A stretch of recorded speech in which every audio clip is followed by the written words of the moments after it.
Hello, আজকে আমাদের পুরীতে ডে 3। সমুদ্রের জল কি সুন্দর না? জীবনের সব দুঃখ কষ্ট যেন সমুদ্রের জলই ভুলিয়ে দেয়। আমি যদিও পাহাড় ভালোবাসি, তবু সমুদ্রের জলের দিকে তাকিয়ে থাকতে কিন্তু বেশ লাগে। আজকে আমরা কোথায় যাচ্ছি বলো তো? ক্লিপটা দেখে নিশ্চয়ই তোমরা বুঝতেই পেরে গেছো কোথায় যাচ্ছি। আমরা আজকে এসেছি গোল্ডেন বিচ। আমাদের হোটেলের সামনে থেকে একটা টোটো ধরেই আমরা পৌঁছে গেছি এখানে। তো এখানে এসে আমরা প্রথমে ভাবলাম একটু ব্রেকফাস্ট করে নিই। তো বিচের সামনেই কিন্তু একটা খুব সুন্দর ক্যাফে ছিল। তো আমরা ভাবলাম এখান থেকে প্রথমে আমরা একটু ব্রেকফাস্টটা করে নিই, তারপরে আমরা বিচের দিকে যাব। তো আমরা ব্রেকফাস্ট সেরে তারপরে আমরা বিচের দিকে যাচ্ছি। দেখতেই পাচ্ছ কি সুন্দর এই বিচটা, এত নিট অ্যান্ড ক্লিন। আমি তো বলবো যারা পুরী যাবে তাদের আমি বলবো অবশ্যই কিন্তু একবার এই গোল্ডেন বিচটা তোমরা ভিজিট করো, ভীষণ ভালো লাগবে এই বিচটা।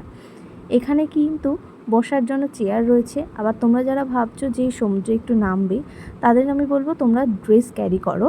এখানে কিন্তু চেঞ্জিং রুম রয়েছে আলাদা। তোমরা সমুদ্রে নামার পর কিন্তু এখানে ড্রেস চেঞ্জ করে আবার হোটেলে ব্যাক করতে পারবে। আমরা এখানে প্রথমে পৌঁছালাম, কিছু ভালো ছবি তুললাম, রিলস বানালাম, তারপরে কিন্তু আমরা আবার চেঞ্জিং রুম থেকে চেঞ্জ করে হোটেলে ব্যাক করেছিলাম। ভীষণ ভালো লেগেছে এই